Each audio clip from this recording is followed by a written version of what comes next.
everybody, and welcome to another Top 10 edition of Magic Mics, proudly sponsored by our Patreon supporters and CoolStuffInc.com, where you can find cool stuff in stock every day, and our co-sponsor CardHoarder.com, offering the best inventory prices and delivery of cards for Magic Online. I'm Evan Irwin, and we get started each week by saying hello to my two co-hosts, Aaron Campbell. Hello, Governor. Ruben Bressler. Hey, what's up, everybody? We're trying not to go insane, stuck in our houses. It's tough. Yeah. Well, Some are having better luck than others. Well, yeah, I mean, I live in my closet, so it's okay for me. I don't live in a closet anymore, and I'm so glad I don't. Okay. Ruben's like a fairy tale character. He just like comes out at night and steals some food, runs back in the closet. Ruben, what are you doing? Be the cryptid that you wish to see in the woods. There you go. I like to say. Goodness gracious. Well, look, we also begin with our choice of the top comment from last week in a segment we call Honorable Mention, where Ruben will tell us who was the most eloquent and letting us know what card we did not talk about as one of our top 10 shamans. Ruben? Well, there were some excellent entries this week, but this week's winner is Matamune Mangetsu, who writes, "Personally, I love Sachi, daughter of Seichiro. I had a snake deck when I was young during the first block I played in my life, Kamigawa. And believe me, she was the love of my life, although I'm a blue player at heart. With her brother and father, Steve was there too, which is, of course, Sakura Tribe Elder." Yes. Yeah. I mean, I love me some Sachi. We're talking about the world of Kamigawa, so I'm already on board at this point.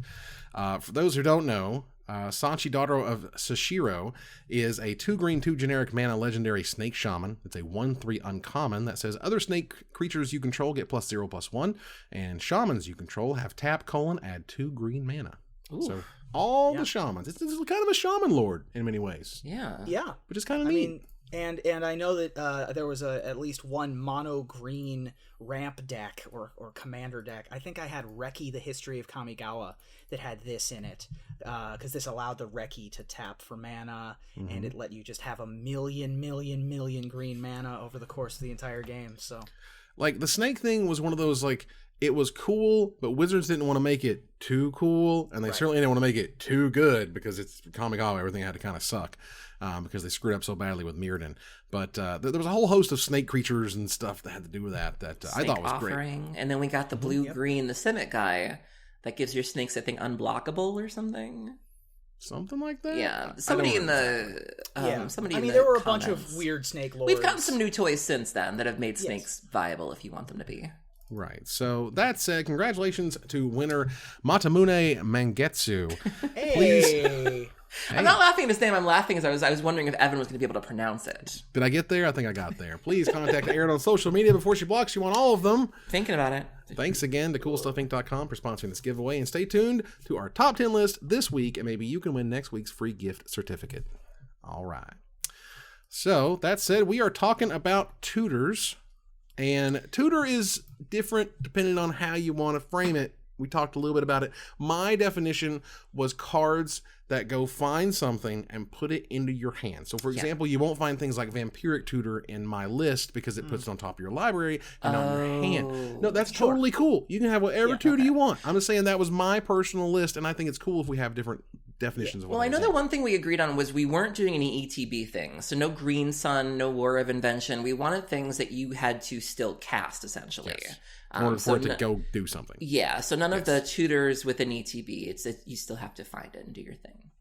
What do you mean tutors? Like Finale of Devastation. Right, you Finale can't Green Sun. Green Sun is where you get it and it goes on the battlefield. Everything when I asked Evan for clarification, you still have to actually cast the thing. It's not free. It's not going on the battlefield.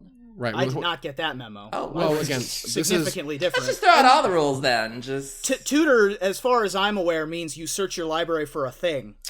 Period. All right, then. Any tutor can put it on top of your library. It can put it into your graveyard. It can remove it from the game in some cases. And that was, again, my personal take on the tutors thing. But again, it'll be interesting, I think, to see how it shakes out. This is very similar to how we've done, like, well, your list means this, well, my list means that, or whatever. Right. So I also did something a little bit weird with my list.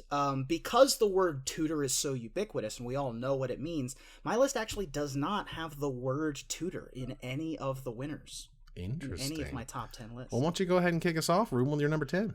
My number 10 is maybe the tutor that I have cast the most often. It's in the cube. It's one of the most expensive. And in fact, the uncommon version of it is the most expensive version. And the mythic version is the least expensive version. My number 10 is Imperial Recruiter. Love this guy. 2 colorless and a red gets you a 1/1 human advisor, originally uncommon from Portal 3 Kingdoms. When Imperial Recruiter enters the battlefield, search your library for a creature card with power 2 or less, reveal it, put it into your hand, then shuffle your library. I primarily use this to go find painters, servants, and goblin welders, and magus of the moons, and things of that nature. But you can do any number of things with a Imperial Recruiter, including, but not limited to, finding more recruiters, and sometimes just recruiting for a recruiter over Just the recruiter beatdown? Get those 1/1 beatdowns, yeah. This was also an important piece of Aloran, and was one of the reasons why nobody played Aloran in Legacy for so long. And then when it got reprinted, it made the price a lot more affordable, so people started playing Aloran again. And, I remember I was going to GP Louisville around that time for Legacy GP, and there was talk of it being like the breakout deck, because it was actually pretty good at the time with Deathrite Shaman and everything else. And it didn't really pan out that way. Like, no one really played it any more than they were before. But that's what I think of when I think of this card is Aloran, one of my favorite combo decks in Legacy. Yeah, I mean, Imperial Recruiter is just one of those very classic cards that Wizards could sit on. They sat on that card for years and years. And when Masters 25 came out, Masters 25 is one of the worst Masters sets ever made. And, like, it's not even close. Like, it was...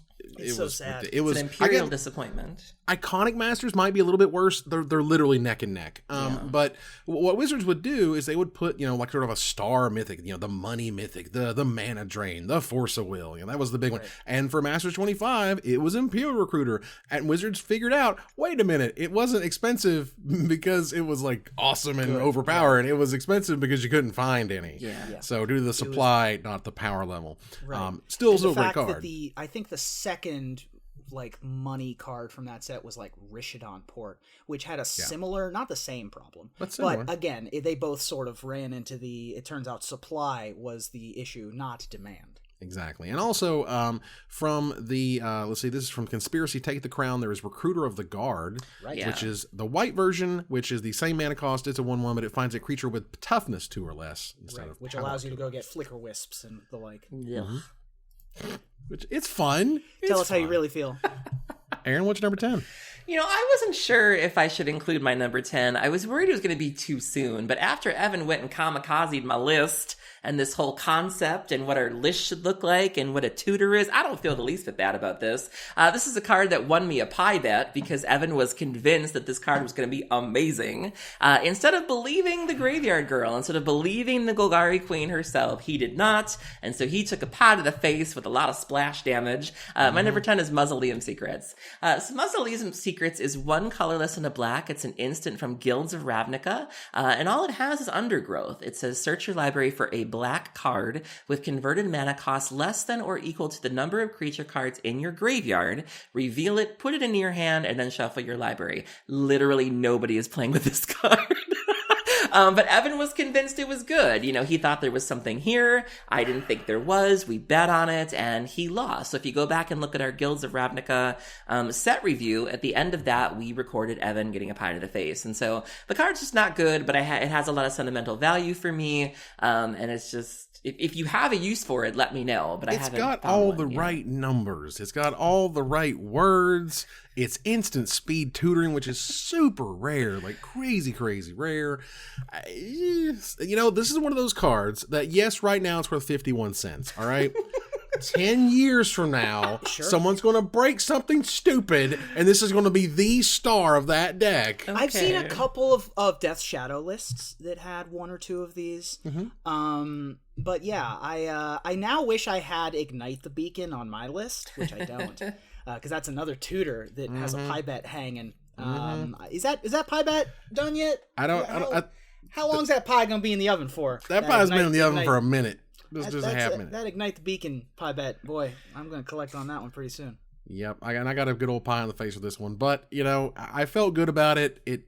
Sometimes they suck, I'm playing it in Brawl right now. There you go. Yarok Brawl deck. Dope. To go get Lotleth Giant or whatever. With your undergrowth stuff. I could put it in Muldrotha if I was feeling frisky. But See, there you go. Instant speed tutor, y'all, for real. You can't cast it again with Muldrotha. Though. Yeah, that's the only who downside. even cares? Yeah. Who even cares? Ruben the Nobody. Wrestler 2020. That's right. Look, my number 10 is a classic. At this point, they have made the whole host up and down the chain of blue 3-mana tutus that go find various artifacts. But the OG, the first to show up, was Trinket Mage in 5th Dawn. For a blue and 2 generic mana, it is a 2/2 common human wizard. And when it enters the battlefield, you may search your library for an artifact card with converted mana cost 1 or less. Reveal that card and put it into your hand. And if you do, shuffle your library. Plenty of tournament play. Lots of, I saw a ton of cube play. I would go find moxes and things if you wanted to ramp you. Go find 1 mana equipment and things if you want to put that into play. Or just 1 mana artifact cards in general. It was sort of a toolboxy type card that you could use in a variety of ways. And now we have like Treasure Mage and what's the other one? Trophy Mage. Trophy Mage, and they all start with T's, which is kind of cute too. Yeah. This is an all-star of my Sharoom deck. I just found out like a couple months ago you can get the artifact lands with this. Yeah. Mind blown. So which is amazing. Yeah. Obviously, if you're playing Commander, you're going to get Soul Ring just about every time. But you can also get the spell bombs. Nile spell bomb.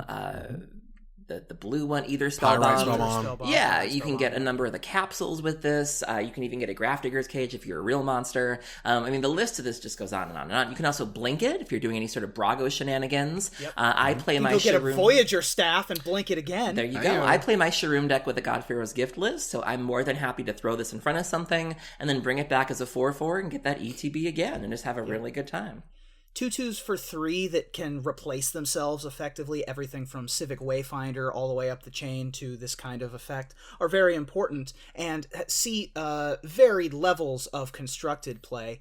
Trinket Mage has long been a competitive card, one of the most popular cards that it would get in Next Level Blue, back in Old Extended, was Sensei's Divining Top, but you could also go get Seat of the Synod and the other artifact lands, Engineered Explosives, Chalice of the Void, the package, you could also get Tormod's Crypt, which I think that deck ran a main deck Tormod's Crypt, if I'm not mistaken. Nice. There's a whole slew of various artifacts that you can go get with Trinket Mage, and I think I've gone and gotten, I'll say, my most common get in Cube is probably Skull Clamp. Skull Clamp's a good one. And they recently, one of the final duel decks was Elves versus Inventors. Yeah. And in it had Trinket Mage, it also had Trophy Mage and Treasure Mage, all in the same deck, which was super cool. Let's move on here to number 9. Ruben, what's number 9? My number 9 is a card that apparently isn't a tutor, from what I understand. But what it is it's in the cube, and it's also one of the most beloved 64 cards ever printed, according to the MTG bracket. It is a win condition in many, many different Elves versions of decks. My number 9 is Natural Order. Nice. 2 colorless, 2 green for a sorcery, and as an additional cost to cast this spell, sacrifice a green creature. Search your library for a green creature card and put it onto the battlefield, then shuffle your library. These days, the most popular things to put into play with this are Craterhoof Behemoth, and Progenitus, I suppose, is sort of like a backup option, but back in the day, you might see a Regal Force here and there. You might have occasionally seen a Endray's Forerunners with Natural Order as well. And there's a Woodfall Primus is another addition to the Natural Order tree I've seen in the past. Back when No Rug was a very popular deck, back during the Mental Misstep days of Legacy, Natural Order with Noble Hierarch and other 2-drop mana creatures in particular were really popular with Natural Order to go get Progenitus. Yeah, this is one of those cards that didn't age well, or it aged very well, depending on who you ask. When you look back at cards like Oath of Druids, and you look at cards like this, the creatures weren't that great at the time, so Wizards didn't think it was too much to give you, like you said, a Woodfall Primus or whatever was around at the time. But as creatures have gotten better, you can now Oath of Druids into Grizzlebrand. You can now Natural Order into a Craterhoof Behemoth. Things they never dreamt you could do, you can now do, that has only made these cards that seemed really harmless at the time to see complete powerhouses that are terrifying to watch. And thank God they reprinted it in Eternal Masters. Yes. Again, one of those cards that needed just more copies of it. It was printed in Visions and later in Portal, and that's just not enough supply for those who want to play, because you don't play 2 natural orders. Right. You play 4. That's just no question about it. It's just like Ravagers and things. Like, you don't play 1 Ravager. That's ridiculous.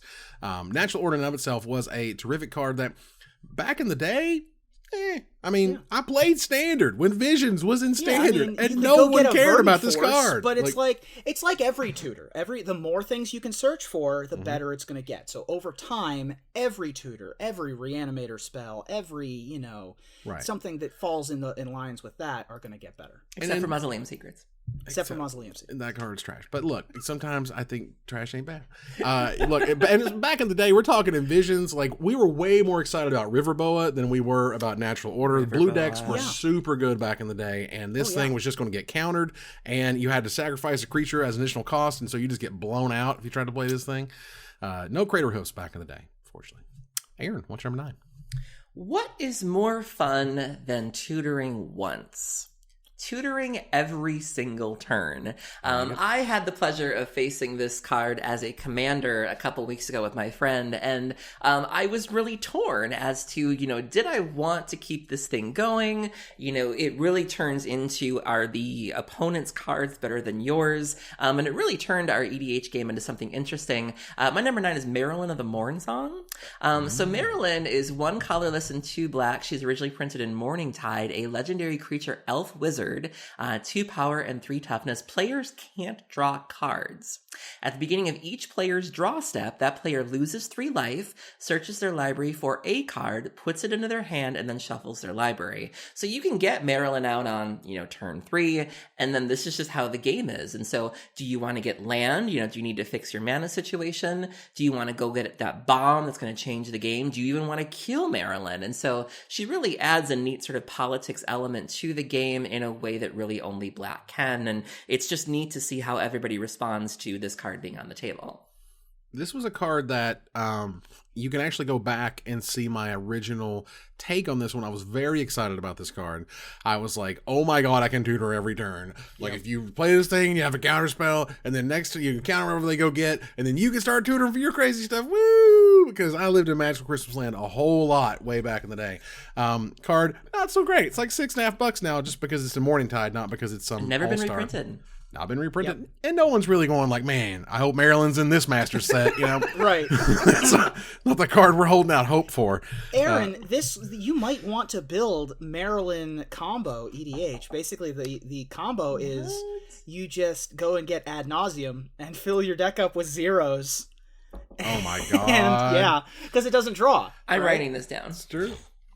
I'd never heard of this before. If it survives and you cast Ad Nauseam, you're just like, oh, here's an Herbal Poultice. Here's a Delif's Cone. Here's another 0 mana artifact. Yeah, it's very stupid. And then you kill them with either Storm or Sickening Dreams. That's so sick. I'm a fan. Okay, well, you would be a fan. It's true. It's true.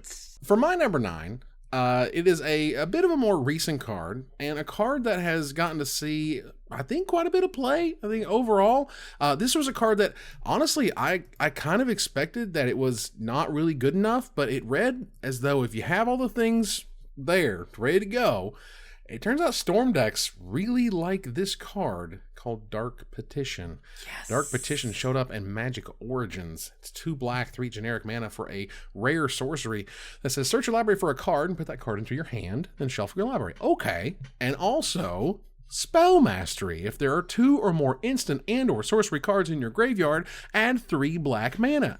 So you just paid 2 mana to go get whatever you want, and now you can play it. Woo! And sometimes fixed your mana. You can tap colorless lands for your Dark Petition and then get Necropotence mana out of it. Or Yogwill. Or Yogwill. There you go. Yogwill. Oh yeah, go find the Yogwill, play the Yogwill. We've got the filthy. cube. We've got the cube online right now, and Dark Petition. It's tough for me to pass that card up because I'm addicted to the Storm deck, and it only works like 20% of the time, if that. But if I see a Dark Petition go like 4th, I'm like, all right, we're in. Here we go. We're doing this, boys. Come Hold on on. to your butts. Oh my god. Yeah, Dark Petition is good times. And this is one of those cards that is like $4 now because, it's a cool tutor. One of the biggest leaks in my cube game is the Storm. Oh boy. Just can't deny that storm, can you? Can't turn it down. All right, we're going to move on here to number 8. Ruben, what's number 8? My number 8 is a card that is pretty much 100% beloved by everybody. Whether you play it or not, you can't help but love the card. It is one of the classic cards that showcases a character that is universally beloved, so much so that it made its return in From the Vault Legends and was most recently in a secret lair drop. My number 8 is Captain Cisse. Ooh. Captain Cisse is 2 colorless green-white for a 2/2 human soldier, legendary creature, that has the following ability. Tap, search your library for a legendary card, reveal that card, and put it into your hand, then shuffle your library. One of the most popular commanders. You can just basically build a Captain Cisse deck. It can get you a land in the shape of Sarah's Sanctum or Gaia's Cradle or something along those lines. You can go get a finisher or a mana ramper. It can pretty much do anything you could possibly want with Captain Cisse. This was a card that blew up when Dominaria was announced, essentially. When people realized that, wait a minute, this is like the Legend set, and there's going to be a Legend in every pack, and then like, what card cares about Legends? And then this thing all of a sudden just shot up there out of nowhere. While I was noting at the time, I was like, oh wow, these Saga things use really weird counters. Power Conduit is a really weird card that works with counters. So I went and got like foil Power Conduits, and everybody else bought all the Captain Cisses. Sure. But it all worked out. It's fine. But Captain Cisse in and of itself, a 4-mana 2/2 that kind of does exactly what you want it to do. You can't let them untap with this card. Right. Is pretty much the rule. Because once they do, it's just gone haywire. Yep. And then you put a Swiftfoot Boots or Lightning Greaves on it, and you go to town. Gosh, so many boots. Aaron, what's number 8? My number 8 is a card I cast a lot of when I played Shadows over Innistrad Standard. So I played Black-Green Delirium because of course I did. And this card, both of the modes on this card were really good. You could take it for what it is, or you could go through a couple hoops and get a really neat tutor out of this. It even sees play in Modern right now. The Abzan decks were using this, and then also an offshoot of the Grixis Death Shadow. There's even like an Abzan or even Jund Death Shadow. And one of the reasons why you want to go green is because of this card. My number 8 is Traverse the Ulvenwald. So Traverse the Ulvenwald is 1 green. It was only printed in Shadows over Innistrad. It is a sorcery. And it says search your library for a basic land card, reveal it, put it into your hand, and then shuffle your library. So you're more than happy to cast this on turn 1. You go ahead and get your little basic, your little lay of the land there. If you happen to have Delirium, which means that there are 4 or more card types among cards in your graveyard, you can search your library for a creature or land, reveal it, put it in your hand, and shuffle your library. So the first mode, it has to be a basic land. The second mode, if you have Delirium, it can be any land. So you can get yourself an Overgrown Tomb if you want to. You can search for a creature if you want to. Delirium was frighteningly easy to get online between Vessel of Nascency and Grimflayer and things like that. So being able to search for your Ishkanas, other Grimflayers, or even Emrakul was something you could totally do in Standard for a little while there. And in Modern, you can go searching for, again, Grimflayer can help you here. You can go searching for Death Shadows if you want to, Tarmogoyfs if you want to. I'm just really happy to see that this is seeing a little bit of older play, and it's just such a good card. Yeah. I recall kind of underselling this one because in the world before you could play with the cards, and certainly before the entire set was sort of known and understood and whatever, Delirium seemed a little tough to pull off. And I'm like, it's mostly a lay of the land. You're like, This is how I know you don't play graveyard decks, because the dedicated graveyard people were like, oh, this is great. It's like we didn't learn any of our lessons from Tarmogoyf, where you just play Magic. Exactly. And it's fine. Yeah. And it's freaking great. You can play Satyr Wayfinders and Mulch if you really want to, but you can also just play a fetch land. You can play a Traveler's Amulet. Like, it's pretty easy to just get it to activate. Like, you just play a fetch land and play a creature. They kill your creature. You play an instant, and then you play a sorcery, and then you're done. Even just in Standard, it was not hard to do this. You had Mind Rack Demon at the top of your curve, which was whoop whoop whoop, and it was before you knew it. It was like it was always a surprise, like, because you never thought it was that easy. Like, I remember playing that deck and looking at my graveyard and be like, oh, I just have it. Like, I did not have to go out of my way at all. Oops. Yeah, exactly. goodness. Well, look, my number 8 is this is a Flores favorite. Whenever I see this card, I think of Mike Flores. Mike Flores loved this card from the moment it saw print. And this is way back in the day. We're going way back machine here. We're going back to 2005. And in 2005, I didn't see this one coming. You know, it took a minute or whatever. But in 2005, it turns out just a very innocuous, just like this dude. He's just a dude. It's just a green and 2 generic mana for a 2/2. It's a 3-mana 2/2 called Civic Wayfinder. And Civic Wayfinder is a common elf warrior druid originally from Ravnica, a city of guilds. And when it enters the battlefield, you may search your library for a basic land, reveal it, put it into your hand, and if you do, shelf your library. It's so basic, but for real, this card just saw tons and tons of play, and I know Flores absolutely loved this card. He put this card in an absolute ton of decks at the time, and it's not like it was a slouch or anything, and it was later printed as Borderland Ranger, which was cool too, but Civic Wayfinder for me will be like the original OG. It was always sweet, it was always fun, and it saw a ton of play, and it was even in my cube for a while. It was absolutely great. Yeah, I mean 2/2s for 3 that do anything really, but also that replace themselves are just absurd. I mean, we've seen Civic Wayfinder come back in the form of District Guide, and you already talked about Trinket Mage, which sort of can do a Civic Wayfinder impression, I suppose. Kinda. If you go and get a Tree of Tales, #free the tree, or whatever you happen to want to go get. But any of these tutors that are a body but also replace themselves, I'm just in love with them. Unbanned Tree of Tales, you cowards. Got it. Right. Understood. It's fine. Moving here to number 7. Aaron, what's your number 7? My number 7 is a really important piece of Tron decks in Modern. It also sees play in Legacy as a very important piece of the 12-post decks. I never leave home without it in Commander. If I'm playing anything with Cabal Coffers or Sarah's Sanctum or a land that I really, really need, I always make sure to take this with me. It's only been printed twice, and it's still about a $3-4 card. My number 7 is Expedition Map. So Expedition Map is 1 colorless. It's an artifact originally printed in Zendikar. You tap, pay 2 colorless and tap, and you sacrifice Expedition Map to search your library for a land card, any land card, reveal it and put it in your hand, then shuffle your library. So this is one of the reasons why Tron in Modern is so damn redundant, because they just always have it. Whatever piece you're looking for, this can get. It can get you a basic land if you need it. If you happen to get Blood Moon, go find yourself a forest, and then Nature's Claim that thing. You can also get Bajuka Bogs if you're a terrible person. You used to be able to get Eye of Ugin back when that was legal in Modern, and so you could just look for that and then keep that chain going. If you're playing Legacy, you can get things like Vesuva, you can get Cloudpost, any of the locuses that are banned in Modern. Just the things you can do with this card, there's no shortage of them, and it's just very good for what it does. I was not expecting this thing to be $3.50. Mm-hmm. What? Yeah. This was a common from Zendikar. I know, it's a common. Yeah. Like, I remember seeing draft tables full of these things. Just draft chaff, you know. I bet some of our followers have a stack 3-4 inches deep. I did. Just these. I traded a bunch of them away. Yeah. Absolutely. Yeah.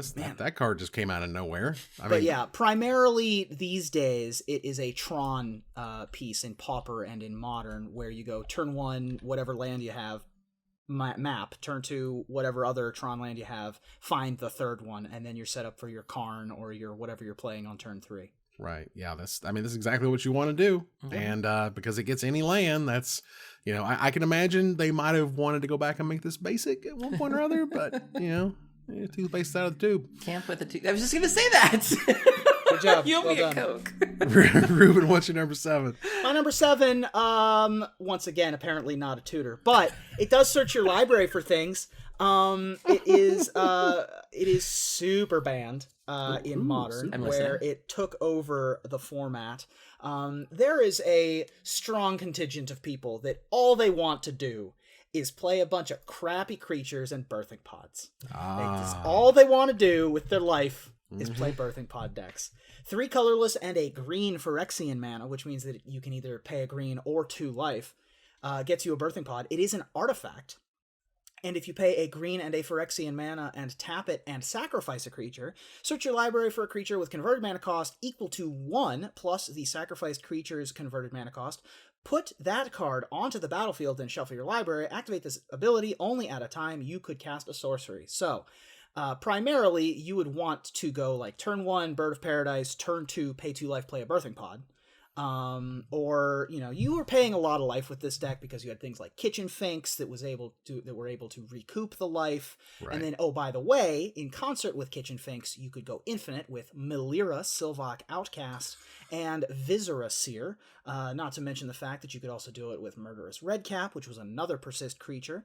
And Birthing Pod was very swiftly banned from Modern after it sort of was too popular for too long. It was, I will say one nice thing about the Birthing Pod decks was it was always so interesting to see how they were built, because you had to build them very specifically in the form of a chain where you had to have your 1s and your 2s and your 3s, and in a way that we'd never really seen before. We have mana curves, but this was different. You had a curve, but you also had a toolbox aspect where you didn't necessarily want 4 copies of things. A lot of them you just had 1 copy of, and it was neat to see like how people topped off their chain or what the links in their chain were. And some people did go, you could certainly do the infinite thing, but you could also just play a fair game of Magic where you could go looking for a Kasali Pride Mage, or you could, go get an Archangel of Thune. I saw people that were potting into Obsidots at one point that were just like, Siege Rhinos when that card came out, so if you had to, you could play a grindy game. No one was really running any hate at the time to deal with this. And just the way this deck ran, it was almost beautiful to watch. But, as we said, creatures kept getting better to the point where this was always going to be a concern. We were always going to be here with Pod, and it was just only going to get better and better. And, you're absolutely right. There are people that are always looking for that, whether it be, Eldritch Evolution, that weird Eldrazi card, whether it be Vanifar. There are some people out there that are like, is this it? Is this it? Look, Phyrexia mana is broken. Like, it is just busted in half. This should not be able for 3 mana and 2 life. Should not pay 1 mana and 2 life to do this ridiculous effect. Wizards got to the point where they're like, we literally have to get rid of it because our creatures are so good these days. You're going to go find them on your chain, and it's going to be stupid and overpowered. And that's why it's gone. Still $11, and you can't even play it in Modern. You can only play it anyone who plays it in Commander. I've never seen this one's another huge leak in my cube game, where if I see a Birthing Pod early, I will do nothing but pick like where's my 1s? Where's my 2s? Mages. Yeah, it's like it's bad. It's not a good one. Card is ridiculous. It literally got to that point where it's like, y'all got to dirtle with this card for years, like actual years. It wasn't like, it was really good and they banned it. I played a lot of this in Standard, where the top of my curve was like I was sacrificing Inferno Titans to go get Elish Norn. Like it was not healthy. Monster. Yeah. Goodness gracious. Well, look, this next card here actually got revealed. It was part of the set that Ruben and I were up in Canada for the pre-release. This is a very Ali Antrazi card. I think of Ali Antrazi when I think of this card. I go, you know what? You know who loves a Masterminds acquisition? Ali Antrazi loves a Masterminds acquisition. It's 2 black, 2 generic mana for a rare sorcery from Rivals of Ixalan, and it says, choose one. Search your library for a card, put it into your hand, then shelf your library, or choose a card you own from outside the game and put it into your hand. So it was a big story moment. It's a story spotlight, the third of the 3 cards in the set, because this is the part where they take the sun's they take the sun's like aperture and bring it to Ravnica. Put it over New Prov.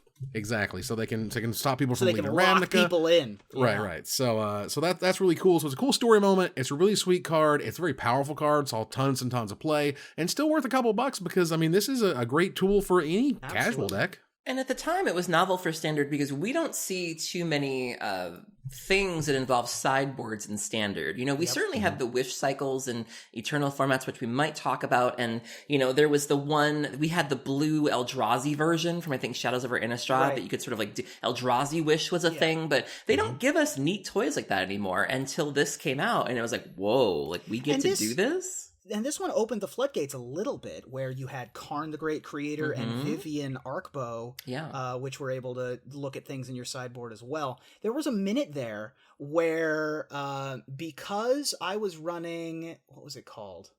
There was a 2/1 with First Strike that allowed me to cast stuff from my opponent's graveyard. Where the pirate guy. Yeah, there was a pirate guy where in Best of 1 on Arena, I still had a sideboard. because I would cast my opponent's Mastermind's acquisitions sometimes. It was Wow. very stupid. Direfleet Daredevil, I think it was. Direfleet Daredevil, Yes, that's that's right. the one. Direfleet Daredevil. And note, it's the Immortal Sun that's in the actual image itself. Yes. I went and I found do that. love a Mastermind's acquisition. Fabulous card. Absolutely. Let's move on here to number 6. Aaron, what's number 6? My number 6 was good enough to be banned in Modern. I kind of touched on it a little bit when I was talking about Expedition Map, but it was allowed to exist for a while and was fine in some capacity until Eldrazi Winter happened, until Battle for Zendikar happened, and we really got to see how dumb this card is. Even though it doesn't even really tap for any mana, the fact that it makes things free and gave Eldrazi these explosive starts meant that something had to go, and it ended up being this one. My number 6 is Eye of Ugin. So Eye of Ugin was originally printed in World Wake. It's still like a $7 or $8 card. It's a legendary land, and it says colorless Eldrazi spells you cast cost 2 colorless less to cast. You can also pay 7 colorless and tap it to search your library for a colorless creature card, reveal it, put it in your hand, and then shuffle your library. So this was the top end to modern Tron at the time, where, once they had Tron assembled, they could go looking for their Wormcoil engines and their Ugins and things of that nature. And so it gave them something to do when they didn't want to just draw into their, because they didn't run many win conditions. You really wanted to just assemble Tron and then find, one of your 2 Wormcoils or whatever you were running. And then when Eldrazi came out, this was a free Eldrazi mimic. Like you could just whoop. And so you were able to just play a Thought-Knot Seer for 2, just 2. And so cards that were never meant to be so cheap were suddenly very cheap when you paired this with things like Eldrazi Temple. And so it was getting to the point where Eldrazi Winter was very, very oppressive. Something had to go, and they decided it was going to be this. You can still play it in Legacy. Again, the 12-post decks love this. You can go looking for your Ulamogs or what have you. But it's just a really great way to find exactly what you're looking for when you build your deck to do one thing, and you don't want to be drawing Chromatic Spheres. You don't want to be drawing your Ancient Stirrings. This is what you want to spend all that mana on something. You can also play this in Commander, where I think that, I would be terrified if anybody played this in Commander. The format defined by giant mana and singletons. Eye of Ugin is a problem. I mean, the fact that you can go Eye and then play 3 creatures, go Mimic, Endless One, or whatever. It was just way too good. This card represents way more mana than it even looks like it represents. And oh, by the way, it taps for it's 7 tap, which matches up perfectly with the Tron lands to go get whatever it is you want out of your deck. It led to some interesting conversations, Ruben, now that you brought it up. Because I remember when the ban conversation was going on, people would say, but it doesn't tap for anything. And like you said, it was effective mana. Like, even though it isn't tapping, you're still gaining so much mana from the Eldrazi Mimics, from the Thought-Knot Seers, from the Reality Smashers. Think of all the mana you're saving at this card, and it turns out that it is more than you would get if you were simply tapping it, which was neat to watch. Sure. Yeah, because if someone played this and then 2 Eldrazi Temples, it's giving you 4, 6 mana. It's giving you a ton of mana, particularly just over the game. And even back in the day, way back in the day in Standard, it saw some play in a deck called Eldrazi Green that had 1 copy of Emrakul, 1 copy of Kozilek, 1 copy of Ulamog.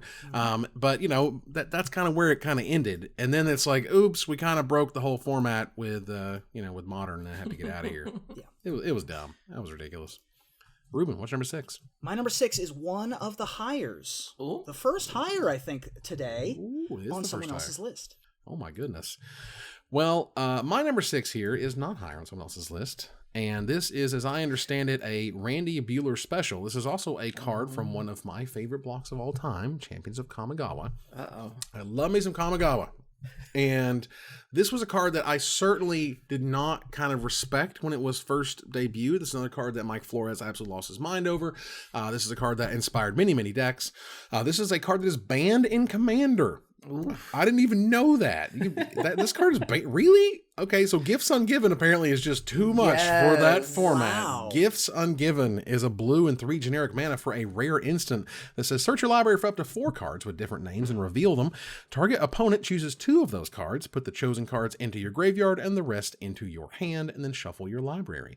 Yep. So the fact that this was a tutor, you could go find whatever card you wanted. It was instant speed and it was blue. That's kind of, it checks all the boxes for an awesome Randy Bueller card, and also for a card that kick butt in Storm decks. Huge Storm card.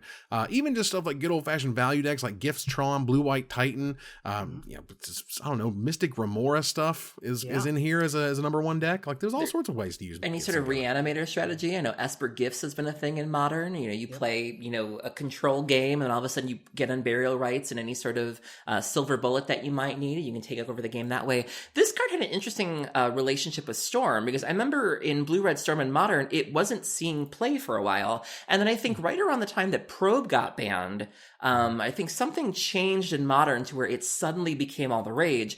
And then there was this talk about, like, what are the cards you're going to get? And it turns out that there was just like an unlosable 4 that you get, where, like, if you're just casting the gifts, you've just sort of won the game at that point. And so, you wanted to just figure out what that 4 was, and then it became a really, really important part. But, I remember when I first started playing Modern, no one was playing it. And then I think it was just something happened where it was like, you must do this. You will absolutely win if you get there. And kind of like, Eye of Ugin, I really enjoyed watching those discussions of what 4 are you going to choose. I love that it puts things in the graveyard. Same thing with the Reanimator strategy. It's a very difficult card to play with well. And so I appreciate people, because I never could figure it out. I tried playing Esper Gifts and I got it wrong every time. So if you can do it and do it well, I appreciate you, and it's a really cool card.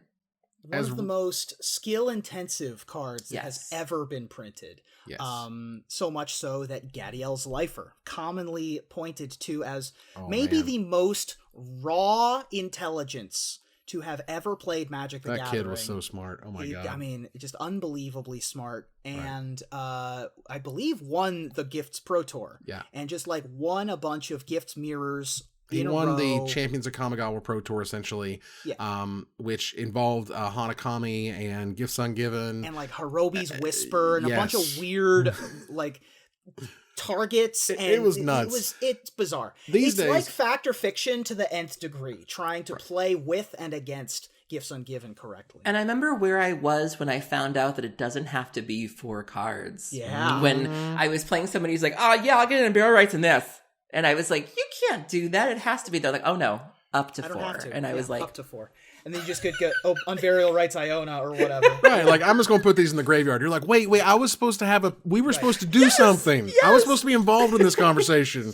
And instead, these days, you go get Gifts Ungiven, and one of the cards is always Past in Flames, and the rest of it's usually GG. Mana stuff. Yeah, Mana stuff and Past in Past Flames. in Flames. Yep. All right. Or you get Veil of Summer, because this gets countered with Veil of Summer because it's a target.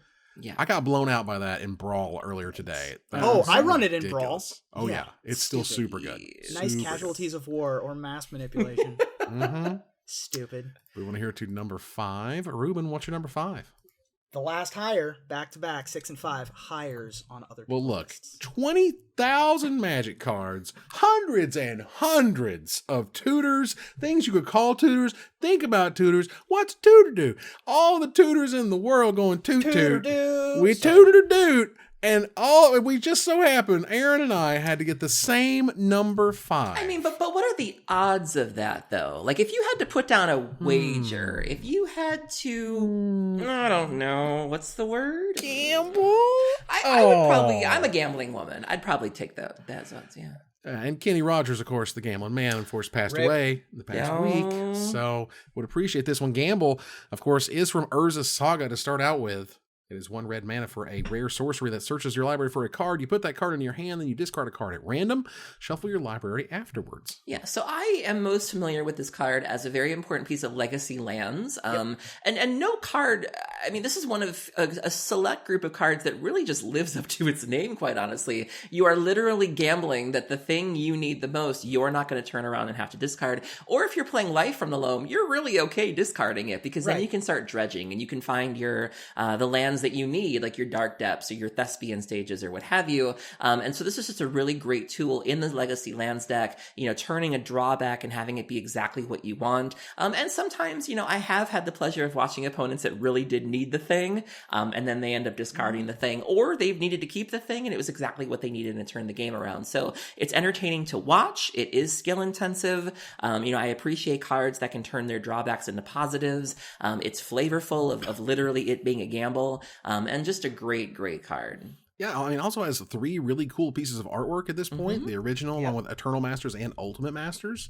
There's 4 pieces. There's another one for the Judge gift cards for 2020. Right. Yes. Wow, that's incredible. But yeah, this is one of those cards that also that when I came back to Magic after taking a break from leaving after not Tempest, but Exodus rather, and I was like, wow, this card seems insane. Why is this card not seeing a ton of play? Blah, blah, blah. Well, Life from the Loam and whatnot had not been printed, so when I came back to the game around Darksteel, everyone was like, this card's trash, and I'm like, okay, I think that's really cool. Yeah, another card that really needed some time to percolate and sit around for a little while before the things like Life from the Loam and those kinds of engines could really make it good. Because you're right, it didn't see almost any play in Standard. Right, until it finally showed up later in the old formats. Moving on here to number 4. Ruben, what's number 4? My number 4, it ticks all of the boxes that I look for in a card when I'm looking for something on the list. At one point in its life, it was banned in a major format. It won a Pro Tour. It's in the cube. It's worth a lot of money, and it's a very popular card, making various top 10 lists, and it's on the MTG bracket and all of that kind of stuff. My number 4, it also ticks off another couple things, which is it tutors, which is just one of the 3 most broken things that you can do in Magic is tutor. Another one is cheating stuff into play. Okay. And another one is cost reduction. And Stoneforge Mystic does all of those things. Oh. Stoneforge Mystic is a colorless and a white for a 1/2 Core Artificer. When Stoneforge Mystic enters the battlefield, you may search your library for an equipment card, reveal it, put it into your hand, then shuffle your library. It also has colorless white tap. You may put an equipment card from your hand onto the battlefield. This card, of course, Cawblade, is the big thing that it just dominated Standard for a while. Various types of blade strategies have done very well in older formats, specifically Legacy. It is now currently unbanned in Modern and not actually doing as much as one might expect. It is the number 2 deck in Modern right now, Bant Snowblade. There you go. Oh, Snowblade. See, now we got Snowblade. There used to be Esperblade. You run it with Icefang, Coatl, Stoneforge Mystic, Uro, and you have a good time. Wow, Uro. Yeah. Goodness gracious. Arkham's Astrolabe. Filthy. There you go. But Stoneforge Mystic itself, it was already good. It was already fine when you could only search up swords and Sylvok Lifestaff as you could in the Pro Tour Paris winning version of the deck. And then Batterskull comes out, and oops, we accidentally an entire archetype. Yep.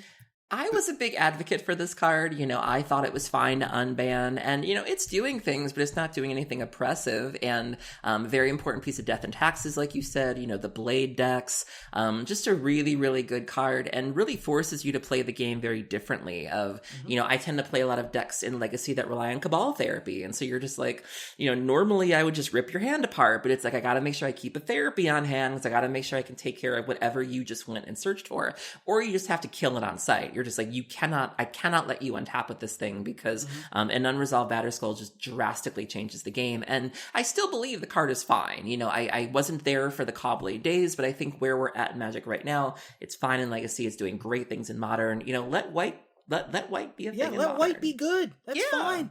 It's fine. I mean, World Wake was such an insane set. In the same set was Basilisk Collar, which was one of the big go-tos at the time, where we thought that was like the hot stuff. Like, we'll get a Basilisk Collar. And put that on a Cunning Spark Mage.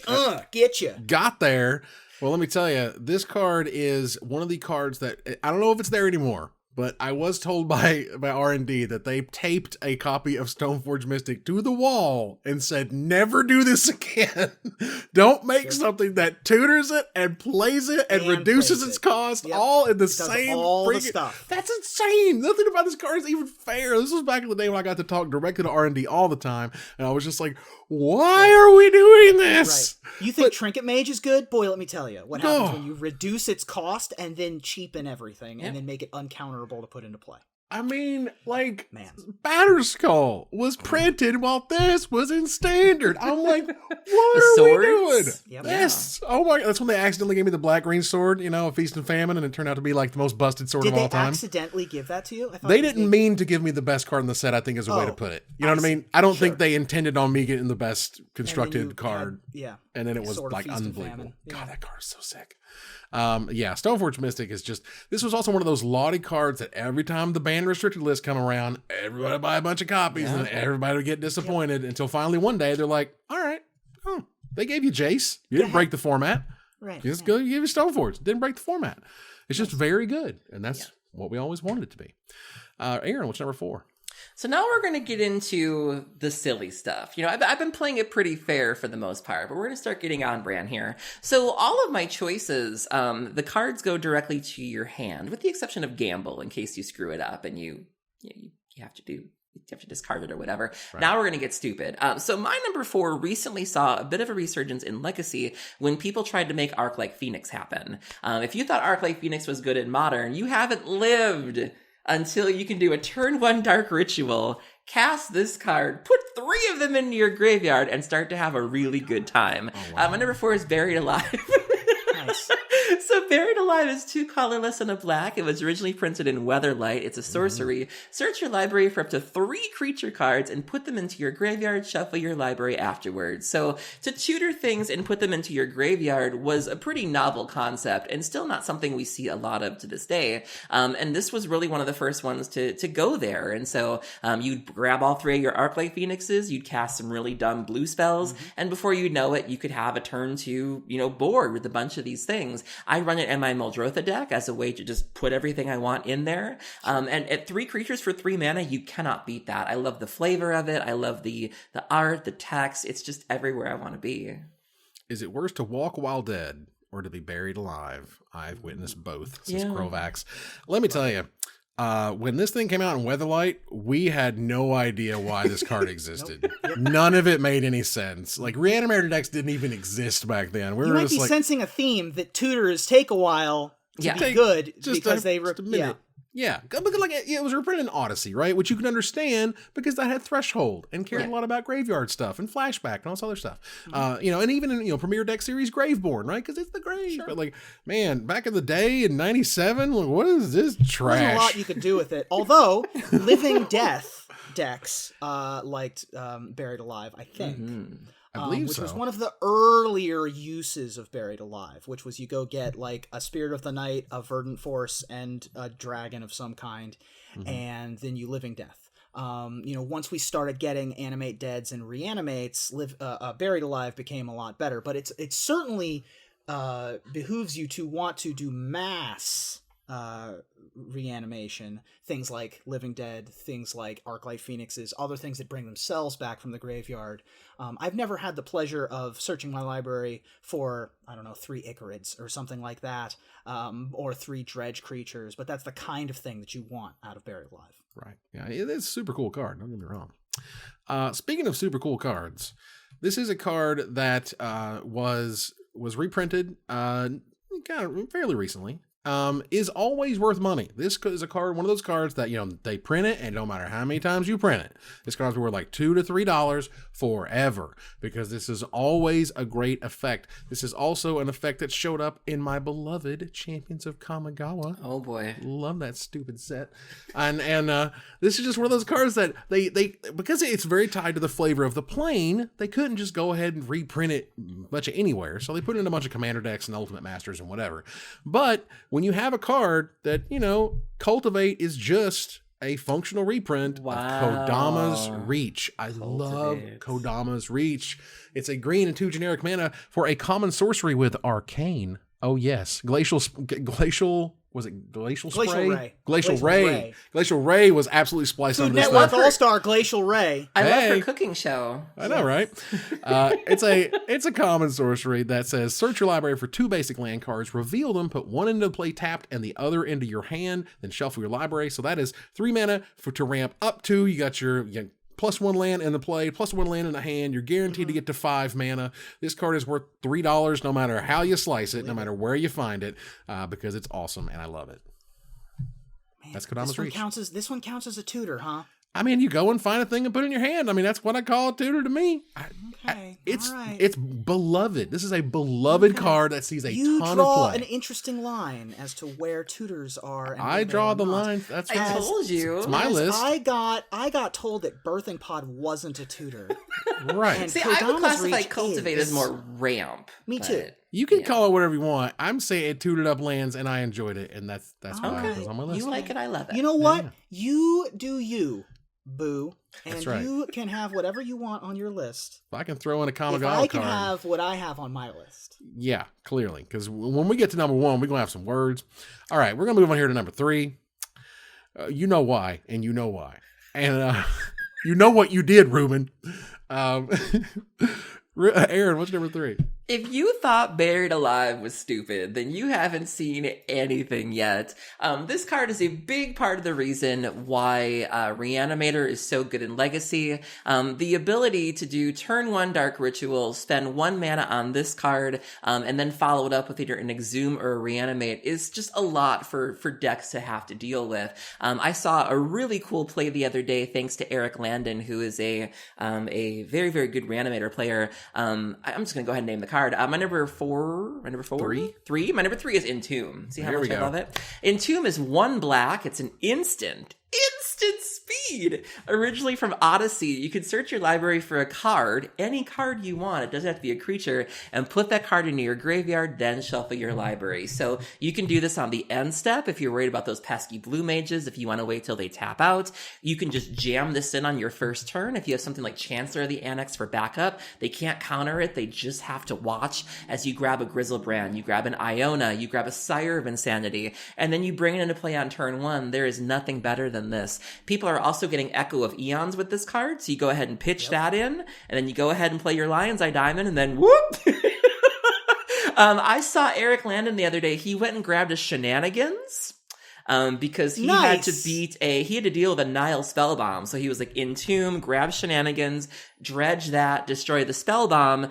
And then when the Shenanigans went back into his yard, he didn't even really need it anymore, but he still dredged, hit a Grave Titan, and was like, oh, that'll do. Perfect. Wow. And I was like, oh my God, you can get a Faithless Looting if you need to. Yeah. Just the things you can do with this card at such a low cost at instant speed, the possibilities are endless. And it's just a beautiful, beautiful, beautiful You can card. just put a Narcomoeba directly into play. There we go. And it's just so revolutionary, the idea of keeping things in your graveyard. You know, certain people would look at this and be like, why do you want to do this? But the people that are about this life, it is exactly what you want to be doing. I mean, This was my number 6. nice. I mean, if you're going to get Narcomoebas with this, what are you doing with your life? I know. Right. It's What's like, going on? I'm just saying. I'm not saying it's the right thing to do. I'm you just saying it's a can thing do you it. can do. Yeah. Sure. And Entomb is stupid. This It's is a so great good. card. It's also because it's just so open ended. Mm-hmm. It's just any card. Just go find a card. What do you want to do? I don't care. Just go find something. And Another Odyssey, one I like to go get is Coffin Purge. If you're in the Reanimator Mirror, Yeah. you can just instant speed go get Coffin Purge out of there. I like that one. very nice. Yeah, the instant speed is just really puts this over the Yeah. top. I think if this was a sorcery, yes, Pretty it would good. probably still see some play. It's not For like sure. it would suck, but it wouldn't be like an all-star like it is right now. Into your turn, Entomb, does that go result? You I mean, right you with that? certainly couldn't print a sorcery speed version of this with a different name, because then you'd have 8 of them, right? If Entomb were just a sorcery, it would still see play in Legacy. Right. Mhm. It's just it wouldn't be as awesome, But I guess, exactly. as it is these days. You Ruben, do it what's in number 3? response to somebody activating a fetch land or something ridiculous like Now that. just let us have it in Modern. It's fine. Right, perfect. Gross. Okay, perfect. Gross. Ruben, My what's your number 3? Number 3? Yeah. My number 3 is the card that Aaron gave as an example of what a tutor isn't, apparently. It's Green Sun Zenith. Nice. Nice. I don't know her. Apparently this isn't a tutor. Green Sun Zenith, X and a green sorcery. Search your library for a green creature card with converted mana cost X or less. Put it onto the battlefield, then shuffle your library. Shuffle Green Sun Zenith into its owner's library. Of course, it's banned in Modern. It has copious victories, including Pro Tour. One of the most beloved and broken cards, especially in concert with Dryad Arbor, because it allows you to be a Llanowar elf, essentially, searching your library for the 1 Dryad Arbor and ramping immediately. But you can also go and get a 7... It's copies 5 through 8 of Primeval Titan. It's copies 5 through 8 of Huntmaster of the Fells in Standard, or whatever you need, whatever you want to go get. For an extra mana, you can search your library for a whole nother one of it. Maverick loves this card. Elves has used this card in the past. It is just a fabulous, fabulous tutor.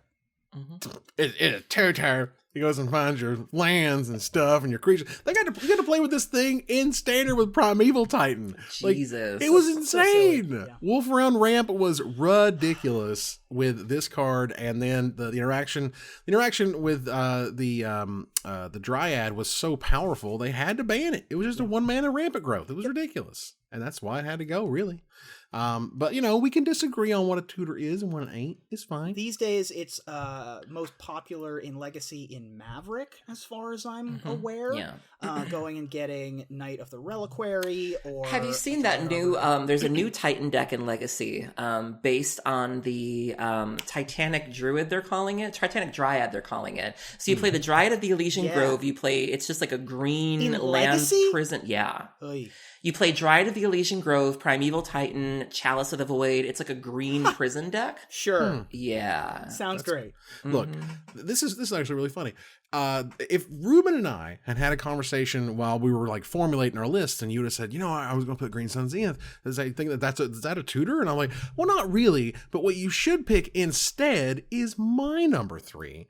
This is the exact type of card I would imagine being replacing that one if I said, well, it has to go in your hand. Okay. It's a card that showed up in Future Sight, and it costs 0 mana. Sure. It's called Summoner's Pact. Summoner's Pact is technically a green instant. It is green. It says it's green right on it. Thank you for clarification. Yes, Summoner's Pact is green is the first line in Future Sight. One of the classic 0-cost spells from that set. It's a rare instant. You search your library for a green creature card, you reveal it, you put it into your hand, then you shuffle your library. At the beginning of your next upkeep, pay green, and 2 generic mana, and if you don't, you lose the game. Still $14, $15-ish, $17 or $18 if you want the original OG Future Sight version. This card has seen absolutely infinite play over time. Back in the day, it was just, one of those extra copies of your creatures that you were playing at the time. Or, as it later became, Amulet Titan. And then, your Titans number X through Y or whatever. And Titan Shift was in there. Scape Shift was in there. Red Green Through the Breach had this stuff in here. Like, there was lots of, Valakut, for God's sakes. Like, there was ways to go get your Primeval Titans at instant speed with this card right here. This was also... I like telling this story. There's a 24-hour period where Future Sight was legal while Flash Hulk was legal in Legacy. Oh, God. You could play in side events on Sunday of Grand Prix Columbus with 8 pacts in your Flash deck. That's disgusting. The blue one and the green one. And this allowed you to go get your Protean Hulk for your Flash on turn 0 if you really wanted to. I'm a big fan of Summoner's Pact. And, Summoner's Pact itself has been a win condition in Hivemind, for example. In addition to going and getting your Primeval Titans or combo pieces. Yeah, and even back in the day, like around 2009, 2010, just in Elves decks, they would just go find a giant finisher or go find the elf you're looking for. It was awesome. This card's great. Let's move on here to number 2. Aaron, what's number 2? My number 2 is not for everybody. It's only for people that are about that life. All the tutors I've played so far are pretty safe. They can't really hurt you, You might discard your card with Gamble. You might put something in the graveyard and it gets surgical extracted, and that's fine. But my number 1 is just risky, and you feel alive when you play it. It is banned in Legacy. This is your number 2, right? Yes, it is restricted in Vintage, and you have not lived until you've played a Demonic Consultation. Sure. Demonic Consultation is 1 black. It is an instant. I'll give you the original text. It was printed in Ice Age originally. Name a card, remove the top 6 cards of your library from the game, and reveal the next card to all players. If it is the card named, put it into your hand. If not, remove that card from the game and continue revealing the top card of with your library and removing it from the game until the named card appears. So this started to see play again in Eric's Crab Shack, which was a deck in Vintage that revolved around Fast Bond and like Hedron Crab or something like that. This is an actual thing that was built by the man behind Puka Trade. Eric Freitag is the one who designed this deck. And so you would play this, you'd go looking for your other combo piece, and this is something that really combo decks want. The dangerous tutors like these are the ones where you are willing to risk the drawback, like Spoils of the Vault, if it means that you get the one thing you need to win the game. I think I played with this in 2-card Monty decks, where you just want your Helm of Obedience, you just want your Painter's Servant, whatever that piece you need, and you are willing to risk it all. I remember there was somebody I was playing who used this, got rid of like just about every card in their deck, finally found the one card they needed, but they didn't have enough of a deck to really win with it. It was hilarious. And so it's just one of those things where you can tell, the people that run this deck, because they're just one of a kind people. This card was Rodney Dangerfield back in the 90s. No respect. No respect for this card. I mean, this was a classic Ice Age chunk O text. Looks weird, can look really bad, because in your mind you would imagine this worst case scenario of like, oh, the cards I'm looking for were all in the top 6 because it's stupid. And not imagining that you just want to win the game. Right. Like, I find when I go back and I look at like sort of the 90s era tournament Magic that I played in, a lot of it was very sort of safe, it wasn't like, well, I just want to win the game, I'll just necropotence out my life till whatever, because if I win at one life, I just as good as win at 20. Well, back then, no, you wanted to win closer to 20 than at 1. That mattered. No, this card is busted as hell and is one of the number one cards that people are like, if I could go back and play in the 90s, I'd play 4 of this in my necropotence. There was a question that said, if you could go back in time and had to win a tournament to save the world, but you had all knowledge now, what would you go do? And the answer from a lot of the old school players was Pro Tour 1, 4 demonic consultations in my necro deck. Just because no one played it, no one knew it existed, and it would just get done. This card has also inspired Tainted Pact, it inspired Spoils of the Vault, a lot of cards inspired by demonic consultation. And now it's like $9 because they've just never reprinted it. Crab Shack. I mean, it's an uncommon, so like Crab whatever. Shack, baby Crab Shack. Yeah. Getting crabby. Ruben, what's number 2? My number 2, again, by the powers that be, has decided that Tinker isn't a tutor. But I hate that card. It's number 2 on my list. All right. Tinker's 2 colorless and a blue for a sorcery, and as an additional cost, you sacrifice an artifact. Search your library for an artifact card and put that card onto the battlefield, then shuffle your library. Very similar to Natural Order. This is banned in Legacy and banned in Commander, and has won multiple Pro Tours. It is in the cube, obviously. And it's one of the first cards that I remember playing in Standard. A young 12-year-old Ruben played a blue-red artifacts wildfire deck that had like Covetous Dragons and Stroke of Genius and Grim Monolith and Thran Dynamos and Tinker to go get Phyrexian Colossus. and like Phyrexian Processor was another good artifact to go get, and that deck had like Temporal Apertures and Goblin Welders. I have very fond memories of Tinker. Well, nowadays they're using it for Bolus's Citadel. Right. So imagine never having to paying for a bargain, just having to be like, whoop, there's a turn 1 Tinker, turn 1 Citadel. The Paradoxical Outcome decks are playing it. The Storm decks are playing it. Right. Being blue, you can Mystical Tutor for it. You can go searching for it. It's just a dumb card. Another one of those cards that didn't age well or aged very well, because at the time, what was the worst you could really do? But, then you have Memory Jar, and then you have this, and then you have Blightsteel Colossus, and just, the stakes got higher to the point where this card just got to be too good. Yeah, this is my God, in the same set. Memory Jar was in the same set as Tinker. Sure was. God. Look, they Wizards lost their mind during Urza Block. What's a mana cost? What's a mana? Who needs resources? Resources for everybody. Nothing matters. The best you can get is Phyrexian Colossus. Like, really? That was what you were doing the friggin' early 2000s. What was happening in our lives? Yep. This card is so stupid. Honestly, I'm just glad it's uncommon because they can reprint it. They just put it in the mystery booster, for example, which is cool. Yeah, it's worth your 81 cents, let me tell you, for the stupid, crazy crap you get to do with Tinker. Card is very dumb. My next card, or my number 2, is it's a tutor. It's straight up a tutor, but I don't think you ever just tutored with it. This is a card that it brought all the boys to the yard, and then you got to drink the milkshake. So that well, now the CDC says you can't bring more than 9 boys to the yard. Right. It brings exactly 9, and the 10th one you tutor and you put it into play, and then you take the 9th one too because it's cool. This card, this is a card that is so good that defined an archetype so well that even when you got to play with 4 Skull Clamp, you couldn't beat the Tooth and Nail deck with your affinity deck. Tooth and Nail is 2 green and 5 generic mana for a rare from Mirrodin, only reprinted once in Modern Masters, and it says choose one, search your library for up to 2 creature cards, reveal them, put them to your hand, then shuffle your library, or put up to 2 creature cards from your hand onto the battlefield. You may entwine it for 2 generic mana, which means you choose both if you pay the entwine cost. This card is busted.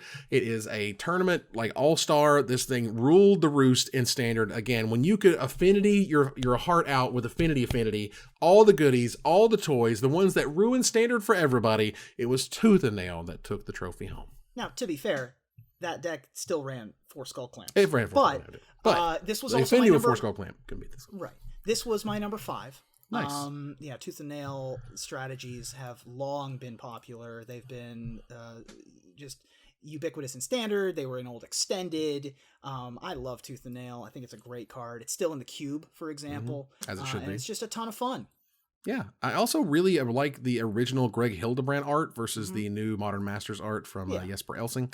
Yeah. I just get that really kind of cool mouth thing going on there. It was really sweet. Old metamorphic worm art. Yeah. Yeah, just so menacing. You know what I mean? It's like scary. This card was scary.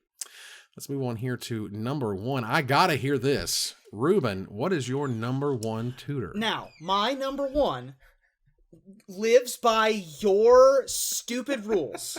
All right? It exists. This is actually a perfect confluence of everything we wanted. It actually fits all of Evan's Kangaroo Court qualifications, where it puts it into your hand. It searches your library for a thing and puts it into your hand. Good. It also does all the things I want it to do.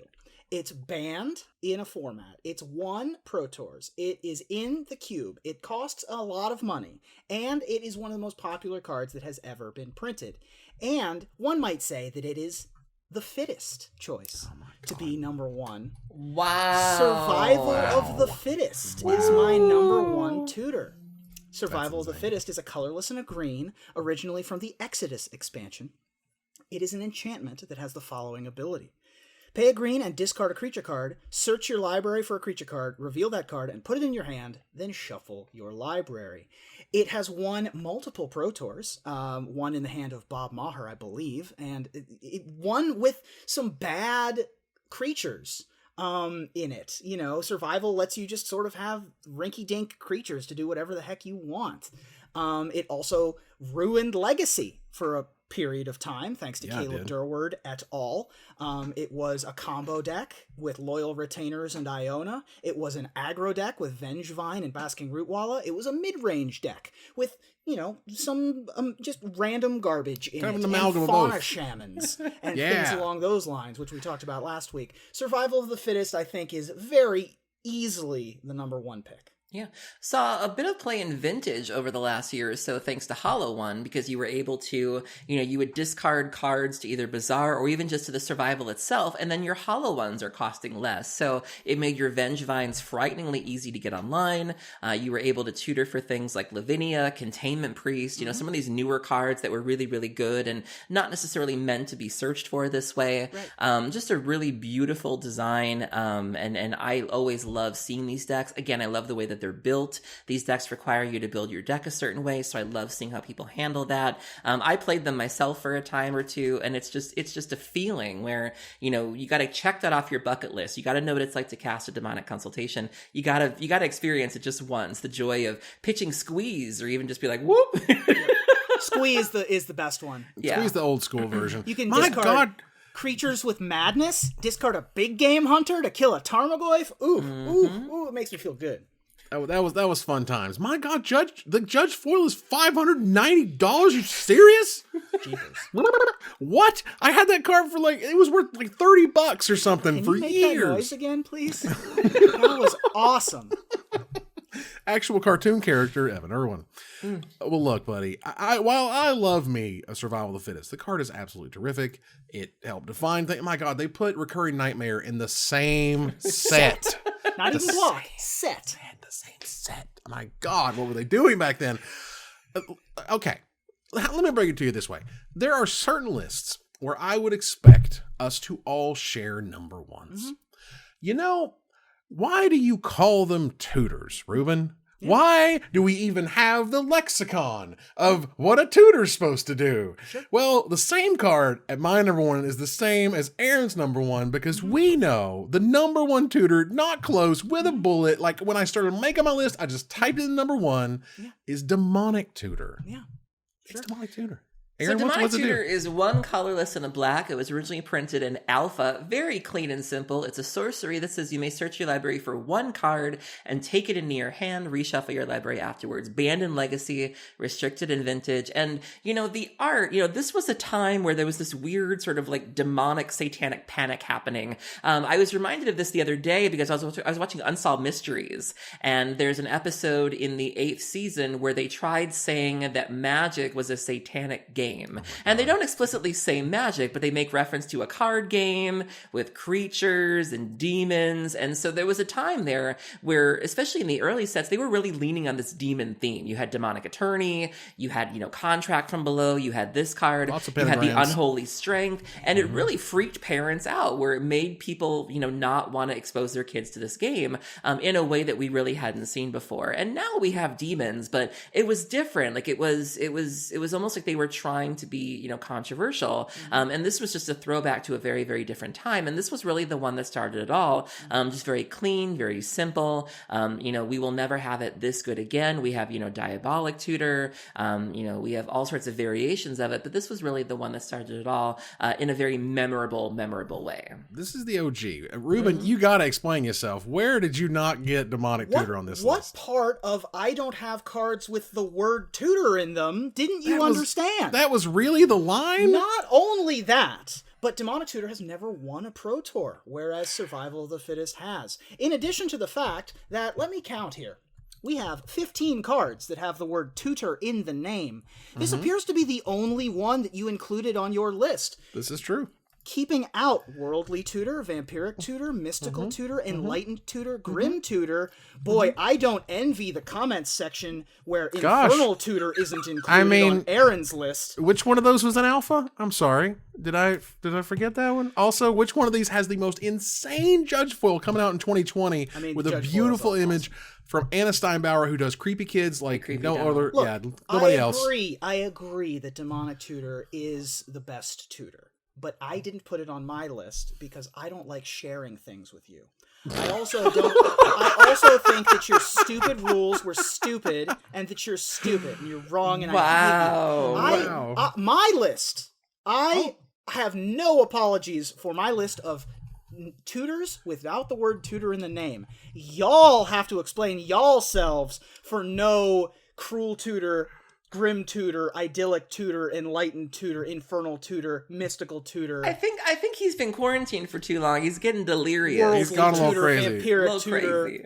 That closet's doing something to him. Y'all. Pretty much. Come out of the closet, Ruben. We need you. Unbelievable.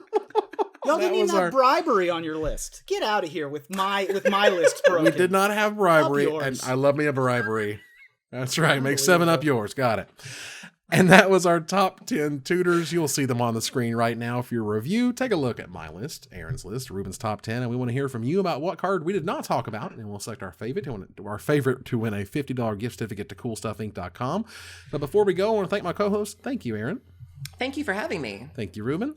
I hate to tutor my own horn here, but my list was the correct list. Jesus. Why do we call them tutors? Why, of all the words in the lexicon? You're going to be tutoring your own horn when your girlfriend sees the list you picked. Wow. Wow. Yeah. I think that if she saw that there were 15 cards that had the word tutor in them, and only one of them made If she y'all's saw lists, how cool demonic tutor looks, she'd be like, how could you even pass this up? enlightened tutor? It doesn't go to your hand. Unbelievable.